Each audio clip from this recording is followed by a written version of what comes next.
The streets of Harlem were bustling that night, filled with the usual mix of gamblers, drunks, and hopeful dreamers searching for their next chance at a lucky break. But in the underbelly of the city, there was no luck. There was only power. And for Bumpy Johnson, the night that would change his life forever had finally come. It started in a dimly lit back alley. The air was thick with the scent of cigarette smoke and cheap whiskey as two men faced off, both locked in a silent standoff. One of them was Bumpy, then just a young man trying to make his name in the unforgiving streets of Harlem. The other was a much older man, a veteran in the game, a man who had risen to power through ruthless violence and cunning. But tonight, it was Bumpy who had the upper hand. The older man, known only as Big Joe, had crossed a line.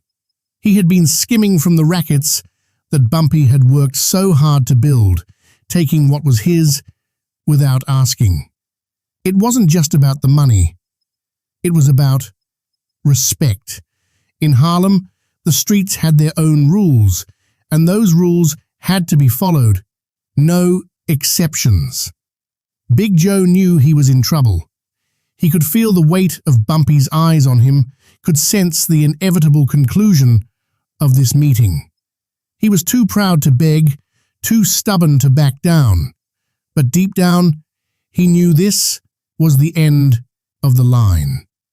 "You should have known better," Bumpy said, his voice low and steady, his eyes cold and calculating. "You should have respected the hustle, respected the game, but you didn't. And now, this is where it ends." Big Joe took a step forward, his hand slipping into his coat pocket, perhaps hoping to pull a weapon of his own. But Bumpy was quicker. In one fluid motion, he drew his gun and aimed it directly at Big Joe's chest. There was no hesitation, no second thoughts. In that moment, Bumpy knew what had to be done. And with a single pull of the trigger, Big Joe's reign in Harlem came to a bloody end. The sound of the shot echoed through the alley, a sharp, final punctuation to a man's life. The streets of Harlem had just gained a new king, and his rise to power would be written in blood. Bumpy Johnson wasn't born into a life of privilege or power. He was born in Charleston, South Carolina in 1905, to a poor family struggling to survive. His early years were shaped by the harsh realities of life in the South, and he quickly learned that survival meant learning to navigate a world where rules were often bent and sometimes outright broken. At a young age, Bumpy found himself drawn to the streets, drawn to the power that came with money, the allure of wealth that could be seized with the right connections. He had learned to read people, to understand the dynamics of control, of manipulation. By the time he made his way to Harlem in the late 1920s, Bumpy had already developed the instincts of a seasoned criminal. Harlem at that time was a vibrant and chaotic world in its own right. It was the epicenter of the Harlem Renaissance, a cultural movement that was giving birth to some of the most significant artists, musicians, and intellectuals of the era. But beneath the artistic vibrancy of Harlem was a world that ran on crime, gangs, rackets, and illegal activities that thrived in the shadows. Bumpy entered Harlem not as a newcomer, but as a man with a purpose. He wasn't just there to make a quick buck. He was there to build an empire. He started small, working his way through the criminal ranks, learning the ropes, and making connections with the right people. And as he rose through the ranks, Bumpy did what others couldn't. He earned the loyalty of those around him. He didn't rule through fear alone. He understood the value of respect, and that respect would soon become his greatest weapon. By the early 1930s, Bumpy had established himself as a key player in Harlem's criminal world. He controlled the numbers racket, a lucrative business that involved betting on the daily number drawn by the lottery. But Bumpy wasn't satisfied with just running a single racket. He wanted more. He wanted power. And power in Harlem came from controlling everything, from the streets to the local businesses, from the cops to the politicians. But there were challenges along the way. Harlem wasn't the only place where power was fought over. There were others too, rivals who wanted what Bumpy had. And while Bumpy was a man of vision, he was also a man who knew the price of ambition. He had to fight for every inch, every scrap of territory, every dollar that passed through his hands. But one thing was clear. Bumpy Johnson was no ordinary man. He wasn't just in the game to survive, he was in it to rule. As Bumpy's influence in Harlem grew, so did the threats to his empire. By 1922, Harlem was a hotbed of ambition, where men with different interests sought control. The mafia, with its deep roots in New York, had begun to turn its attention toward Harlem. And they weren't the only ones. Other gangs, lesser known but with their own power bases, began making their moves. But it wasn't just the outsiders that posed a threat. It was the men already in Harlem, the ones who had been there before Bumpy and thought they could stop him from claiming what was rightfully his. One of those men was Big Joe, a seasoned racketeer who had built his own empire in Harlem. He controlled several gambling rings and had a grip on many of the neighborhood's illicit activities. Big Joe saw Bumpy as a threat to his operation. The young man had started to encroach on territories that Joe had worked for years to dominate. But Joe wasn't a fool. He knew the rules of the game. He had played them for too long to be easily outsmarted. And so, he tried to strike first, planning to take Bumpy out before he could rise any further. For a while, the tension between them remained in the background. There were subtle moves, an occasional confrontation, an uncomfortable meeting in the back of a bar, a few whispers exchanged in the corners of Harlem's streets. But it was clear that something was going to give. Big Joe wasn't going to back down, and neither was Bumpy. The young man had too much ambition, and the older gangster was too entrenched in his ways. The stage was set for a collision, and when it came, it would be fast, brutal, and final.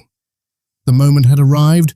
The streets of Harlem felt colder that night, as though the city itself was holding its breath, waiting for what would unfold. Bumpy knew this was coming, the final showdown between him and Big Joe, the man who had once been a mentor of sorts, but who had now become a rival, a threat to everything Bumpy had worked for. Bumpy wasn't nervous. He had been through too much to let fear take hold now. But there was an unspoken weight in the air, a feeling that this was not just another skirmish. This was a defining moment, one that would shape the rest of his life. Bumpy arrived at the meeting spot first, an abandoned warehouse on the outskirts of Harlem. It was isolated, the perfect place for a confrontation that could get ugly fast. He stood in the shadows, waiting for Big Joe and his men to show up, his mind already working through every possible outcome. The minutes dragged on, stretching into what felt like hours.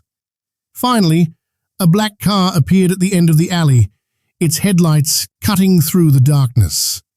The car stopped, and Big Joe stepped out, flanked by two of his most trusted enforcers. "Glad you could make it, Joe," Bumpy said, his voice cold as he stepped forward from the shadows. "I was starting to think you were afraid to face me." Big Joe's eyes flickered, a flash of anger crossing his face before he masked it with his usual confidence. "I don't have time for games, Bumpy," he said, his voice rough. "But I'll make time to settle things between us." There was no pretense now. The tension between them was palpable, a storm ready to break. Bumpy had been preparing for this moment for weeks. He knew that Joe would come here thinking he had the upper hand, thinking he could intimidate Bumpy into backing down. But Bumpy wasn't some green kid from the South anymore. He was the man who ruled Harlem, and no one, not Joe, not the Mafia, was going to take that from him. "You've been pushing me for a while, Joe," Bumpy said, his tone casual, almost bored. "But here's the thing. You don't get to push me around. You never did." Big Joe took a step closer, his hand resting on the butt of his gun. But he didn't draw it. Not yet. He was testing Bumpy, waiting for the right moment to strike. "You don't understand, Bumpy," he sneered. "You're playing in a world that's too big for you. The Mafia runs New York. You think you're untouchable? You're not. I can crush you, and I will." Bumpy's expression hardened. "You think the Mafia scares me? You think you scare me?" There was a beat of silence. The sound of the city, the hum of traffic far off in the distance, seemed to disappear, leaving only the two men standing in the alley. It was a standoff, a contest of wills, and Bumpy knew that, despite the bravado Joe was showing, the older man was starting to realize that Bumpy wasn't the same person he'd been when they first met. Bumpy had changed. He wasn't afraid anymore. In a flash, everything happened at once. Big Joe's hand shot out, pulling the gun from his waist in a swift motion. But Bumpy had already anticipated it.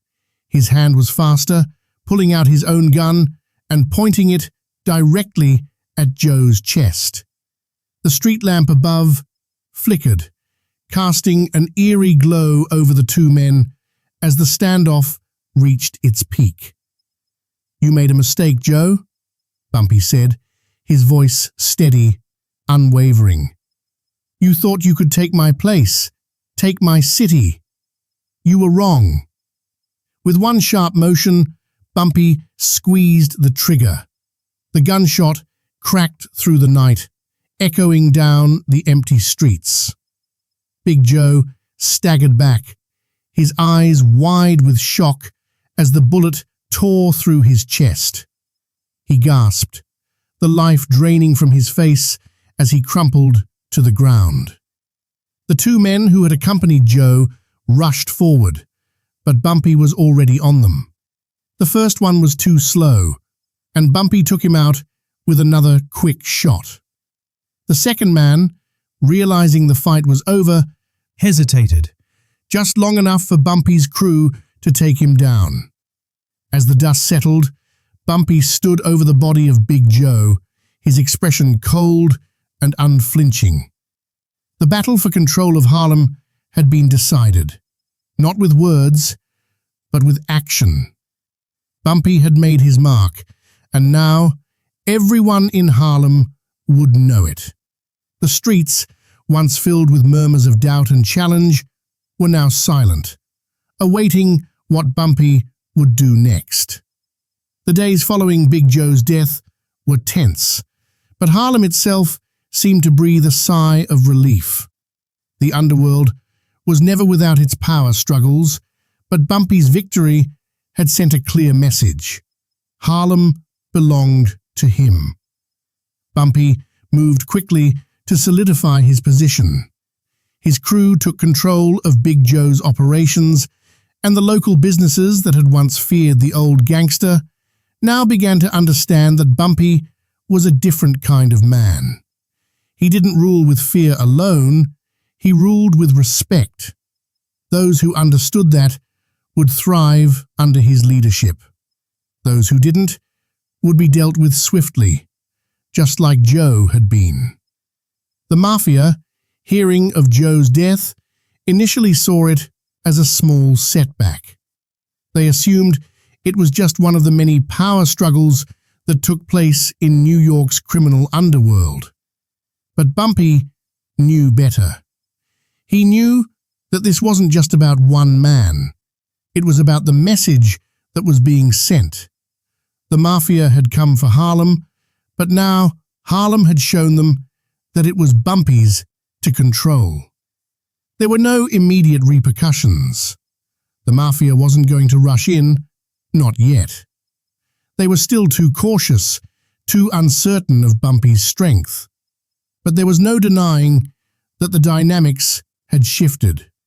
The people of Harlem were watching, and they had seen how Bumpy handled his business.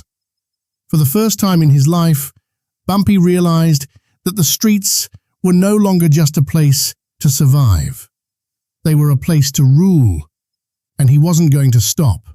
Not now, not ever. The respect he earned from that night, from taking down Big Joe, would last far beyond the events that had transpired. Harlem had seen a new king rise, and they would never forget it. In the months that followed, Bumpy Johnson's reputation in Harlem solidified. He became the man to go to for protection, for business deals, for anything that needed to be done in Harlem. The streets had been won with blood, and now they were ruled with precision and respect. Bumpy's actions in that alley that night, his first murder, set the stage for the empire he would later build.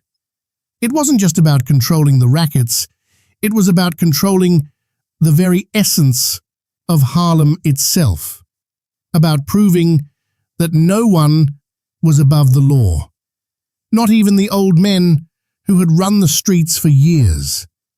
For Bumpy, that was the beginning of his true power. His name became a legend, whispered in awe and fear, a symbol of the young man who had taken down the greatest threat to Harlem and come out on top. He hadn't just killed a man that night, he had killed the old ways of doing business in Harlem. And in doing so, he had paved the way for his own reign. A reign built on respect, loyalty, and a willingness to do whatever it took to survive. The story of Bumpy Johnson's first murder isn't just about a young man killing for power. It's about a man who understood the laws of the streets better than anyone else. In a world where power was constantly shifting, Bumpy Johnson had found his place. And he wasn't going to let anyone take it from him. He didn't just take control of the streets, he took control of his destiny. And in doing so, he became a legend. Sometimes it takes more than just ambition to rise to the top. It takes a willingness to act when everyone else hesitates. Bumpy Johnson's first murder was a brutal reminder that in the world of Harlem, you either make your mark or you fade into obscurity. And Bumpy wasn't about to fade away. Not ever. This wasn't just about a man's rise to power. This was about a community's respect and the lengths one man would go to ensure that respect never faded.